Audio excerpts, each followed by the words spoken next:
Well, Stargirl debuted, and turns out I'm still subscribed to the DC Universe app. Yeah, I forgot all about it. Yeah, it's not true. I read comics on it every now and then. I tried the Harley Quinn cartoon after one episode. I was done on that. I think it's garbage. I could be wrong about the other episodes, but just not a fan of new Harley Quinn. Not really. Anyway, Stargirl. The pilot episode is what's available on there, and it's supposed to come to CW, I guess. Does it do it a week later or something like that? I don't know. It may be on there tomorrow. I don't know. But anyway, I'm watching it on this service. I'm paying for it, so the production quality of it is excellent. It's shot very well. The effects are good. There's a lot of that aspect of it. Some of that where the character of Courtney Whitmore, Stargirl, she gets uprooted and has to move to a new town and all of that. And the town, the structure of it, I'm not sure if it's the same, but I'm wondering if it's similar to the set used in Doom Patrol when they went to the town that was actually a person. And so maybe not. I don't know. But the story starts out, it's 10 years in the past, and the Justice Society gets wiped out by their enemies with Brainwave, Icicle, what's the other one? The Wizard, I guess. And then the woman that's, I guess they're going to call her Tigress. She's no longer Huntress now because Huntress is now the superheroine. So anyway, those guys wipe out the Justice Society, and Starman and his sidekick Stripesy, played by Luke Wilson. Starman manage to escape from the battle, and Starman dies and says, "Oh, you got to carry on the legacy of the JSA and hand the staff on to someone who can handle it." And they delivered this scene. At first, it's all kind of sad and everything, but at the same time, it's dealt as a comedy. It kind of falls flat. It doesn't really deliver. The battle scenes are okay for what it is. There was a lot of green flame in it, and I thought that might be referring to Green Lantern, the Alan Scott version, but I don't know that he was there. There's later a portrait of them, and Dr. Fate and the Jay Garrick Flash is in there, and I might have missed it, but maybe Green Lantern was in it. I don't know. But most of the ones they showed in the battle looked all right. Starman looks more like Captain America than Starman. He's based on the Star Spangled Kid, which was the original aspect of those characters, where Star Spangled Kid was the superhero and his sidekick was an adult man. Well, it was strange times then, you know. And I mean, you almost have to conclude that the Pat Dugan guy is someone who's a bit of a simpleton or something, you know. But he's not. So he ends up marrying Whitney's mother. Whitney's father disappears that same night, and Whitney has never gotten over it. It was a Christmas night, and she's a little girl, and she had wrapped up a present for Daddy, but he never showed up. And but her mom later reveals that he was a deadbeat dad. He hardly ever showed up, and the idea that he disappeared just doesn't surprise her at all. And she moved on with Pat. And of course, I thought they were just going to have it where Pat took care of his best friend's girl and wife, and ended up marrying her himself. And but it insinuates there's this sort of scratchy picture of Courtney's father in a locket that she wears, and she's comparing it to Starman's face in the portrait of the Justice Society. And of course, it seems to insinuate, I never read the Stargirl comics, so I don't know. Is she really Starman's daughter? I don't know. And that was that. And it doesn't really come right out and say it. Dugan seems to be oblivious of this, and they said, no, he wasn't your father, because her father's name was Sam Curtis, apparently, whereas this version of Starman was Sylvester Pemberton, who was the original, the Star Spangled Kid and all that. there's been several Starmen. The original Starman from World War II era, what was it, Ted Knight? It's like from Mary Tyler Moore. But he was the one in the red outfit and green cape, and he had the gravity rod. Yes, the gravity rod. It later became the cosmic rod, and became the staff, I believe, for the Jack Knight version, which was the Starman of the 90s. And he was the son of the original Starman and had all these adventures, and then that was that. And then I think Stargirl was derivative of that. I don't know that he was her father or what, but anyway, there had been several. Then there was an alien Starman, then there's a Starman from the Legion of Superheroes, blah, blah, blah, blah, blah. All of that. But so, whatever, in the context of this show, it seems to insinuate that, yes, she's the daughter of Starman, and because of his superhero life, he couldn't be there. Oh, it's sad. And so whatever the Sam Curtis business was, I don't know, but I guess they'll resolve that through the series. She goes to a new high school, and the depictions of, I've never liked depictions of high school, with a few exceptions, like Fast Times at Ridgemont High, stuff like that. But even when I was a teenager, I just never found it credible, and this is no different. It's just basically they're pointing, these are the cool kids, these are the nerds, these are the jocks, these, and it's the same thing, formula and all that. And then, but here she is, this beautiful girl, and she's a very pretty girl. And I understand she's the new girl and everything, but she's immediately put with the nerds. It's just like, yeah, I don't think that's going to happen. But nevertheless, there she goes.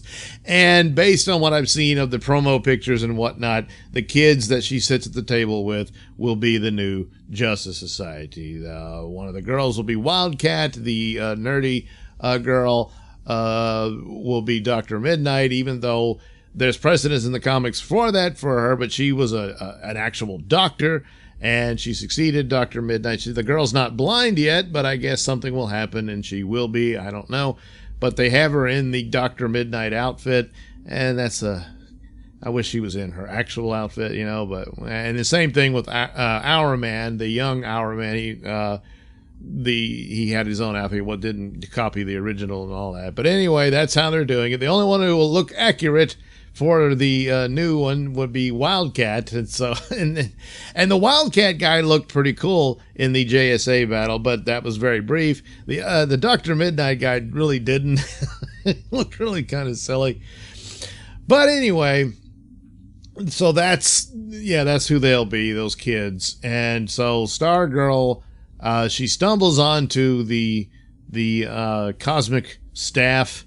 And, of course, it comes to life, and it reacts to her. It doesn't react to Stripesy or Pat Dugan. And so, obviously, she has some connection with it. I don't know much about the comics. I never really saw it as the staff has a mind of its own or anything. But here, basically, the staff does everything.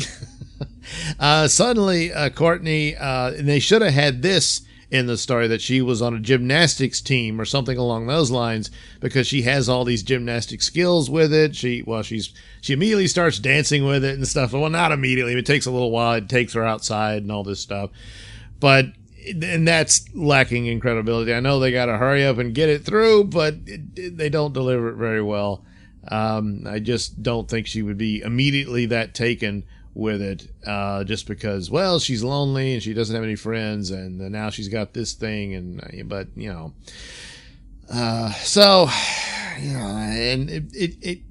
it can't seem quite to make itself whether it's just supposed to be funny or if it's a serious superhero show, and it doesn't balance that very well. The family in and of itself is basically a template of sitcom family type thing.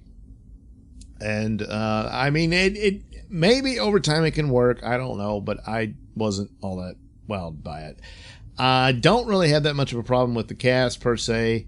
The actress playing Courtney is okay.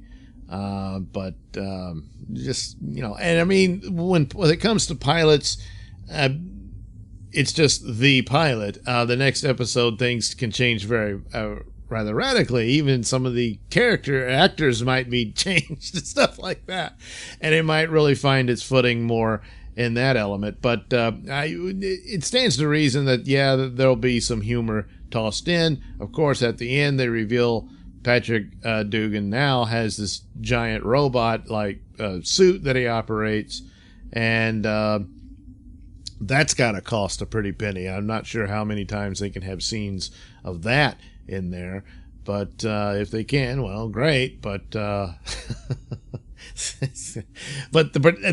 that's one of the elements of the production quality of the show. It's pretty good, in effects and whatnot. The villains, it seems to be the main villain is Brainwave. We learn that the main bully at school is his son, and so that could lead to some interesting goings on. I don't know if they'll follow there with what I know from Justice Society comics or All-Star Squadron. Well, I guess it was just the Justice Society, the Infinity Incorporated, stuff like that, where, as I recall it, Brainwave's son actually becomes a superhero.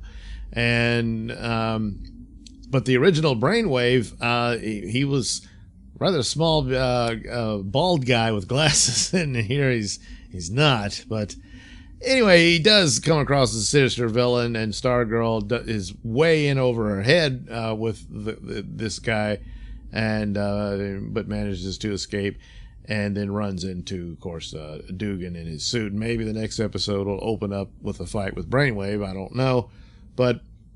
And also, I believe it appears to be the Huntress or Tigress is the the female coach at the high school. Which, okay, that's kind of silly. But apparently, yes, these villains, they all moved to this Nebraska town after their fight with the Justice Society. So there they are. As for other elements of the DC universe in this version of it, that was about it. And she just sort of nonchalantly mentioned, oh yeah, they were superheroes, and just accepts it. So it's a part of reality in that world.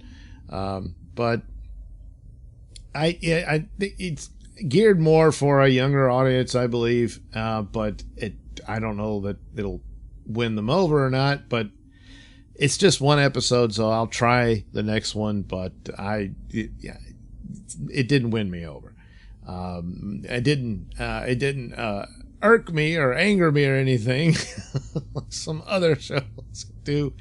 There are the CW aspects of it which stands to reason why it will appear on CW as well, but I can't really recommend it at this point. And I don't know that I'm thinking I'll probably, if I find it to be good, I don't think it'll be for me, but that it might be good for kids or something like that. So there you go, Stargirl. Well, to be continued, I guess, and then I'll see what the second episode does. But this one, the scenes that I thought didn't strive for credibility within its own context, and that's about it. Anyway, there you go, Stargirl. Thank you for watching and listening. Say, why not like and subscribe, and check out that link description below. That'll take you to my mini stores that have plenty of goodies for you. Yes, that's right, you. Most notably my comic book Night over at indieplanet.com. And of course, you can catch my podcast, Mr Nailsin Show, on radiomisfits.com. And you can also watch my videos on BitChute.